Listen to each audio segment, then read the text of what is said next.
भाइयों बहनों, praise the Lord. प्रभु आप सबको आशीष दे, अपने अनुग्रह अपने प्रेम पे बना के रखे।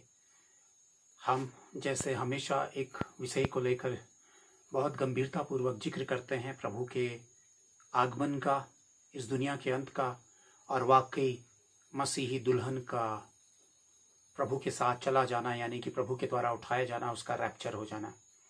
ये कुछ बातें ऐसी हैं जो बाइबल पर कई बातें क्लियर हैं, पर कई बातें भेद की तरह हैं, छिपी हुई हैं। और जब भी कई बातें क्लियर नहीं होती हैं तो उसमें कन्फ्यूजन पैदा होता है, और उसी कन्फ्यूजन का फायदा उठाकर दुष्ट जो है वो भरमाता है और शिकार बनाता है मसीही दुनिया को, गड़बड़ी डालता है, धोखा डालता है, डाउट्स डालता है। मैं आपको इंसानी फितरत बताना चाहता हूं। जो हम इंसान जो है, जिस स्वभाव में इंसान जीता है, उसके स्वभाव में कुदरती तौर पर इंसान के स्वभाव में संदेह की भावना रहती है। वो सामान्य दुनिया पर जो होते और देखते आया है वो उसी पर विश्वास करता है, पर कुछ ऐसा जो अनहोना हो, जो ईश्वर से संबंधित हो, परमेश्वर से संबंधित हो, उस महान पवित्र यीशु मसीह से संबंधित हो, चाहे उसका इतिहास कितना ही मजबूत बाइबल के तौर पर क्यों ना हो, लेकिन फिर भी मनुष्य के मन पे संदेह पैदा होता है। डाउट्स जो हैं वो उसके मन पर आ जाते हैं। इंसानी फितरत ये है कि वो यकीन ही नहीं कर पाती है। हाँ, वो परी तौर पर विश्वास करती है, और इसीलिए उसे विश्वास पर संघर्ष करना पड़ता है, कि जो हमारा कॉन्शियस है, हमारा विवेक है, वो बहुत सारी चीजों पर कंफ्यूजन पे चला जाता है। मसीही मन जो है वो बहुत सारी गड़बड़ी के साथ चला जाता है। दो तरह की बुद्धि और समझ और शक्ति है। एक वास्तव में परमेश्वर की बुद्धि, समझ और शक्ति और ज्ञान, जिसके लिए हमें किसी और दुनियावी किसी भी प्रकार के तौर पर शिक्षा के आधार को लेने की आवश्यकता नहीं है। वो डायरेक्ट हेवन से उतरता है। जैसे यीशु मसीह के कई चेले अनपढ़ थे, लेकिन स्वर्ग की शिक्षा उन्होंने इस कदर ली थी, परमेश्वर पवित्र आत्मा उनका एक अगुआ, एक टीचर बनकर उनके साथ चला। लेकिन जब हम दुनियावी शिक्षा लेते हैं तो वो फिजिकल वर्ल्ड की शिक्षा होती है, वो स्पिरिचुअल शिक्षा नहीं होती है। और यही वजह है कि बड़े से बड़े ज्ञानी और बड़े से बड़े साइंटिस्ट जो हैं वो परमेश्वर की बातों में संदेह करते हैं, क्योंकि उनके पास जो ज्ञान है वो पृथ्वी का है। इसीलिए प्रभु अपने वचन में कहता है, जो पृथ्वी से है, जो पृथ्वी का है वो पृथ्वी की बातें करता है, और जो स्वर्ग का है वो स्वर्ग की बातें करता है।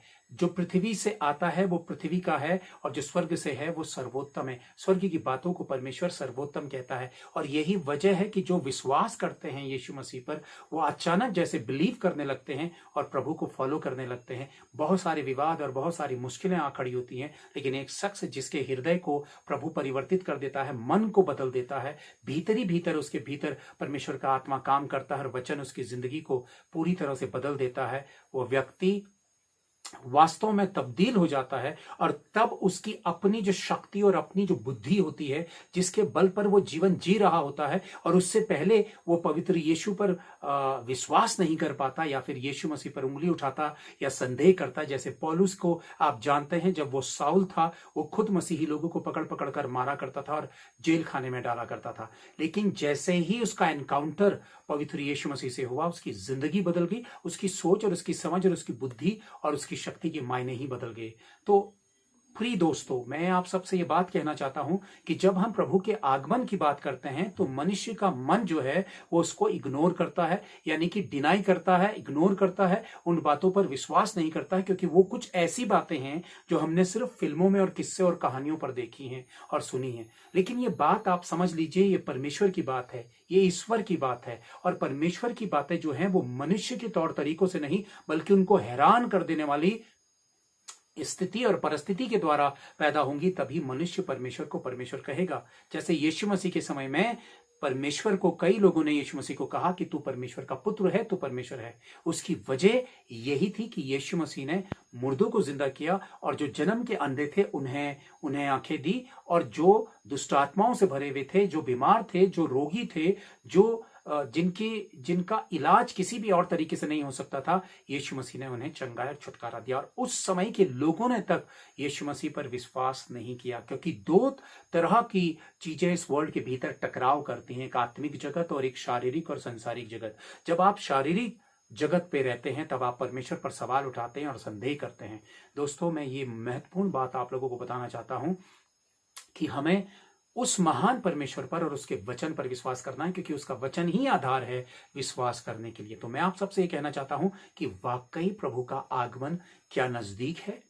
क्या प्रभु का आगमन नजदीक है? तो मैं उन नजदीक आगमन के संकेत आप लोगों के सामने रखना चाहता हूं कि वाकई हम कैसे जानेंगे, क्या बाइबल इस बात को प्रमाणित करती है, और हम क्या तैयारी करें, और तैयारी करें तो हम क्या तैयारी करें। हम सालों से कह रहे हैं कि प्रभु का आगमन नजदीक है। देखिए, कोई व्यक्ति डेट नहीं बता सकता है, दिन नहीं बता सकता, क्योंकि वास्तव में परमेश्वर का आना चोर की नाई होगा। अगर मनुष्य दिन और तारीख को बता दे तो वो सारे परमेश्वर का जो सीक्रेट है, जो प्लान है, जो गुप्त भेद हैं, जो जिसे वो रिवील नहीं करता है, जिसकी मोहरें उसने लगा के रखी और सिर्फ उसे खोलने का अधिकार केवल यीशु मसीह को है, तो जो कुछ प्रकट होगा वो सडनली होगा, चोर की नाई होगा। लेकिन परमेश्वर अपने लोगों को आत्मा के द्वारा संकेत देगा। पर मैं पहला संकेत वचन के माध्यम से आप लोगों के सामने रखता हूं।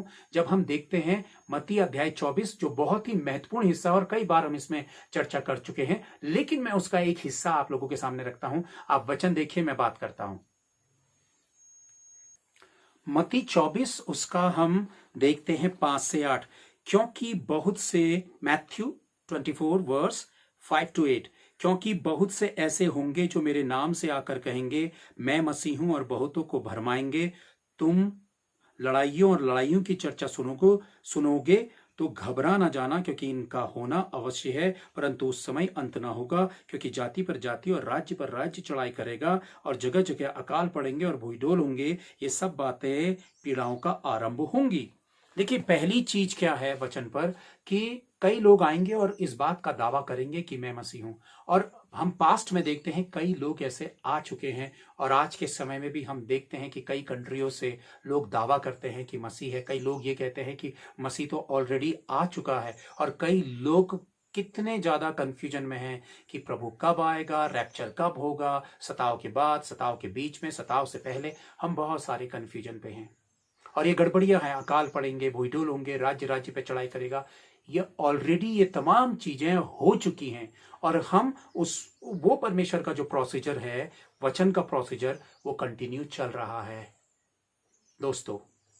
और इस कड़ी पर हमें नजरें रखनी है परमेश्वर के वचन पर, और वो नजरें होंगी पवित्र आत्मा के द्वारा। यानी कि यदि पवित्र आत्मा आपके साथ काम नहीं कर रहा है, आप भरमाए जाएंगे बड़े सरलता पूर्वक। इसलिए परमेश्वर की आत्मा की उपस्थिति का स्तर ऊंचा होना सबसे ज्यादा जरूरी है। हम अपने आत्मिक जीवन को बहुत ही गुनगुनी प्रार्थनाओं के साथ आमीन कहकर खत्म करते हैं, लेकिन यही हमारे लिए सबसे ज्यादा और सबसे बड़े नुकसान का कारण होगा। और दूसरी चीज ये है कि हम परमेश्वर के आत्मा के अभिषेक को इसलिए महसूस नहीं कर पाते हैं क्योंकि हम वचन के सुनने, पढ़ने और उसको समझने वाले होते हैं, लेकिन उसे अपने जीवन पर अप्लाई करने वाले नहीं होते हैं। हम दीनता पूर्वक परमेश्वर के उन बातों को अप्लाई नहीं करते हैं। हम रोमियो अध्याय 1 वचन 18 जब हम देखते हैं, उसमें वचन कहता है कि मनुष्य, तुमने परमेश्वर की धार्मिकता को अपनी धार्मिकता के द्वारा दबा दिया। यानी कि मनुष्य ने अपने तौर तरीके परमेश्वर के तौर तरीकों के ऊपर रख दिए हैं,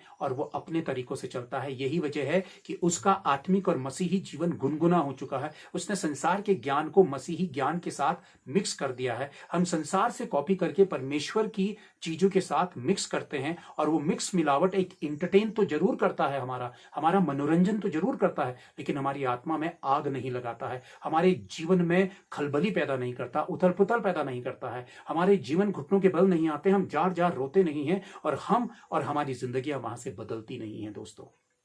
इसलिए आत्मा का जीवन का स्तर उस स्तर पर होना सबसे ज्यादा जरूरी है, जहां पर हम आत्मिक रीति से परमेश्वर की इन बातों को समझ सकते हैं, देख सकते हैं, और आत्मिक जीवन पर हम नजरें रख सकते हैं और इन बातों पर विश्वास कर सकते हैं। एक वचन मैं आप लोगों के सामने और रखता हूं, वचन देखिएगा।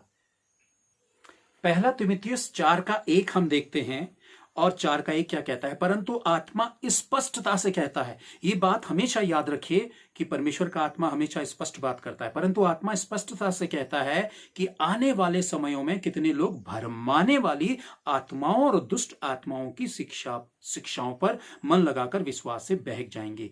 ये एक दूसरा चिन्ह है जब हम इस बात को देख रहे हैं कि दुनिया में बहुत सारे लोग भरमाने वाली शिक्षाओं पर और दुष्ट आत्माओं की शिक्षाओं पर मन लगाकर परमेश्वर की शिक्षाओं से बहक जाएंगे। यह वास्तव में क्या है दोस्तों? हम एक बार और देखते हैं, परंतु आत्मा स्पष्टता से कहता है कि आने वाले समय में कितने लोग भरमाने वाली आत्माओं और दुष्ट आत्माओं की शिक्षाओं पर मन लगाकर विश्वास से बहक जाएंगे। भरमाने वाली आत्माएं और दुष्ट आत्माएं। अब भरमाने वाली आत्माएं जो हैं वो सबसे पावरफुल तरीके से काम करती हैं, यानी कि वो नकली होती हैं लेकिन इतना ओरिजिनल तरीके से वो अपने आप को प्रेजेंट करती हैं कि अच्छे अच्छे लोग भी धोखे में फंस जाते हैं। अच्छे अच्छे लोग भी जो दावा करते हैं कि हम परमेश्वर के साथ सच्चे, हम वफादार हैं। मैं आपको बताना चाहता हूं कि ना तो शक्ति से, ना बल से, पर उसके आत्मा के द्वारा। केवल परमेश्वर का आत्मा ही हमें सही और गलत का संकेत दे सकता है। यदि आपके पास परमेश्वर का आत्मा है और आत्मा की अगुवाई आपके साथ है, प्रैक्टिस आपके साथ है, तो परमेश्वर का आत्मा आपको सिग्नल देगा कि कौन सी शिक्षा प्रभु की है और कौन सी शिक्षा परमेश्वर की नहीं है। दोस्तों, अब हम धोखे में कैसे आते हैं? दोस्तों, धोखे में आने की वजह यही है कि हम शरीर पे होकर दुनिया को देखते हैं। हम बहुत अच्छा गेटअप देखेंगे, हम बहुत अच्छे टोन पर बात करते हुए देखेंगे, हम हजारों की भीड़ देखेंगे और उससे हम तय करते हैं कि हाँ, ये व्यक्ति असली है, सही है, क्योंकि हजारों की भीड़ और लाखों की भीड़ इसकी बात को सुन रही है और मान रही है। आपको पता है कि आज के समय में खरे और सच्चे उपदेशकों के चर्चेस खाली और बहुत कम और थोड़े लोगों से भरे हुए हैं, और जो लोग मनुष्यों के सपनों को पूरा करने का दावा करते हैं और उन्हें अच्छी अच्छी बात करने की कोशिश करते हैं, हजारों और लाखों की भीड़ उस तरफ जाती है। ये ह्यूमन नेचर है। प्रिय भाइयों बहनों, दोस्तों, मैं आप लोगों को बताना चाहता हूं कि अंतिम समय में खरी शिक्षा को सुनने से लोग अपने कानों पर उंगली डालेंगे और अपने लिए अपने ही पसंद के प्रचारक ढूंढ लेंगे। परमेश्वर का वचन इस बात को कहता है। तो वास्तव में हम धोखे में कब आते हैं? हम धोखे में आते हैं भीड़ को देखकर, हम अच्छे शकल सूरत को देखकर, हम अच्छी पर्सनालिटीज को देखकर, हम अच्छे बैकग्राउंड को देखकर, हम कलर्स को देखकर हम धोखे में आ जाते हैं। और जहां पर हम बहुत ही सिंपल और साधारण से चर्चा करने वाले लोगों को देखते हैं, वहां हम उसे बिल्कुल हल्के में तोलते हैं, क्योंकि हमने दुनियावी नजरिया परमेश्वर के नजरिए के लिए रखा है। दुनियावी नजरिया परमेश्वर के नजरिए को कैसे आकलन कर सकता है, और यही सबसे बड़ा धोखा है। दोस्तों, मैं जो आप लोगों को बताना चाहता हूं कि अंतिम समय में भरमाने वाली आत्माओं के द्वारा और दुष्ट आत्माओं के द्वारा लोग बहक जाएंगे। परमेश्वर की शिक्षाओं से मन हटाकर दुष्ट की शिक्षाओं पर मन लगाएंगे, यानी कि दुष्ट की भी अपनी शिक्षा है, अपनी थियोलॉजी है, अपना ज्ञान है, अपनी बातें और अपनी भेद की चीजें हैं, जो वो इस कदर दुनिया के सामने रखेगा कि अच्छे अच्छे लोग भरमा दिए जाएंगे। लेकिन कौन सी शक्ति है जो हमें सच्चाई बताने का कारण रखेगी? क्योंकि इस जमीन में परमेश्वर ने सबसे पावरफुल हस्ती रखी है, वो है परमेश्वर का आत्मा, यानी कि पवित्र आत्मा, जो आपको मुझे वास्तविक सत्यता को दर्शाएगा और बताएगा। एक वचन में और आप लोगों के सामने रखता हूं, वचन देखिए प्लीज।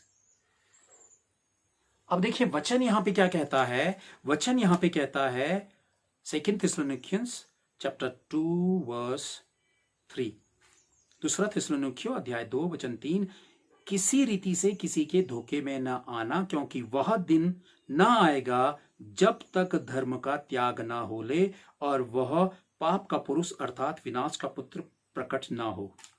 अब देखिए, पाप का पुरुष और विनाश का पुत्र प्रकट ना हो, जो विनाश के लिए आएगा। और किसी के धोखे में ना आना, ये संकेत दिए हैं कि उस अंत के समय में क्या होगा। देखिए, ये रैप्चर से जुड़ी हुई बात मैं नहीं बता रहा हूं, क्योंकि मैं ये विश्वास करता हूं कि ये जो घटेगा, जो इस रेफरेंस को मैं पढ़ रहा हूं, ये जो कुछ घटेगा, इससे पहले हम उठा लिए जाएंगे परमेश्वर के साथ। लेकिन ये संकेत है कि उस समय क्या होगा और कैसा होगा। किसी भी तरह के धोखे में ना आना। उसने इस बात को कहा कि किसी भी तरह के धोखे में ना आना, कि पाप का पुरुष और विनाश का पुत्र प्रकट ना हो। और वो प्रकट होगा, लेकिन उसका प्रकटीकरण कहाँ होगा? इजराइल पर होगा। दोस्तों, हम इस बात को सोच भी नहीं सकते, और मैं बार बार इस बात को कहता हूं कि परमेश्वर की महान उपस्थिति और जो कुछ भी स्वर्ग की एक्टिविटीज जो हैं, या बाइबल का जो कुछ भी भविष्यवाणियां हैं भविष्यवक्ताओं के द्वारा, चाहे वो यजेकेल हो, चाहे वो डैनियल हो, चाहे वो मत्ती अध्याय 24 हो, चाहे वो लूका अध्याय 21 हो, चाहे वो थिस्सलुनीकियों हो, चाहे तीमुथियुस हो, चाहे वो प्रकाशित वाक्य हो, चाहे और भी बहुत सारी पुस्तकें हों, लेकिन इन सारी चीजों का प्रकटीकरण का जो प्रमाण है, जो पावर है, वो इजराइल पर प्रकट होगा। और इजराइल जो है वो बड़ी ताकत के साथ अपने विरोधियों से अंत के समय में मुकाबला करने के लिए खड़ा होगा। और विरोधी राष्ट्र जो होंगे, जिसे पहले ही यहेजकेल की पुस्तक में प्रकट किया है, वो उसका आमना सामना करेंगे। इसलिए हमने इज़राइल के प्रति प्रार्थना और इज़राइल पर हमने अपनी दृष्टि रखनी है कि इज़राइल पर आखिर क्या क्या घट रहा है और क्या क्या होने चला जा रहा है। आप देखते हैं कि पूरे वर्ल्ड के भीतर एक ही गवर्नमेंट होगी और एक ही रुपया चलेगा। ये काफी समय से बात चल रही है और धीरे धीरे गुप्त रीति से ये बातें बढ़ती चली जा रही है और अचानक दुनिया पर वो रूल्स, वो रेगुलेशंस लागू हो जाएंगे। दोस्तों, ये किसका है? देखिए, ये सारे कानून और ये तमाम प्रक्रियाएं जो हैं इस वर्ल्ड के भीतर, 666 का आना, ये तमाम चीजों का आना, ये बहुत सारी चीजें जो हम चारों तरफ हलचल सुनते हैं और अचानक दुनिया के देशों में कानूनों का बदल जाना, बहुत अलग अलग तरीके की परिस्थितियां पैदा हो जाना, ये बहुत गुप्त रीति से जो एजेंट्स हैं, जो लूसीफर के एजेंट्स हैं, शैतान के एजेंट्स हैं, वो बड़े बड़े ओहदों में, बड़े बड़े पॉलिटिक्स में और बड़े बड़े पॉलिटिशियंस के तौर पर वर्ल्ड के भीतर, या बड़े बड़े धनवानों के तौर पर इस वर्ल्ड के भीतर ऑलरेडी उसके एजेंट्स इस वर्ल्ड के भीतर काम कर रहे हैं और धीरे धीरे इस दुनिया पर वो वर्ल्ड ऑर्डर लेकर आ रहे हैं। इस दुनिया पर वो सारी चीजें धीरे धीरे चेंज कर रहे हैं। हमें नहीं पता है, हम एक मासूम इंसान की तरह एक सरल सी जिंदगी जीने की कोशिश कर रहे हैं, लेकिन इस वर्ल्ड के भीतर बहुत बड़ा फेरबदल हो रहा है और आने वाले समय पर आप हैरान हो जाएंगे कि अचानक इस वर्ल्ड पे कितना बड़ा फेरबदल हो चुका है।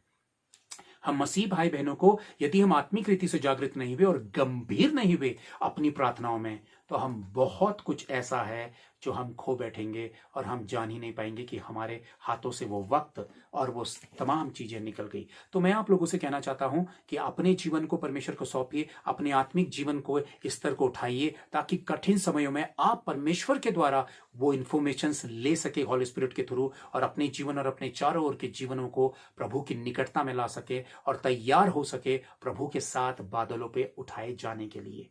मैं विश्वास करता हूं कि प्रभु का आत्मा आप सबके साथ कार्य करे और आप लोग प्रभु की निकटता में आए और हम सब प्रभु के आगमन की तैयारी में जुट जाएं, उसकी आज्ञाकारिता में, नम्रता, दीनता और सबसे बढ़कर प्रेम में और एक दूसरे को प्रार्थना पे उठाने में। आप सबको प्रभु आशीष दे, अपने अनुग्रह, अपने प्रेम पे बना के रखे। Thank you. Praise the Lord.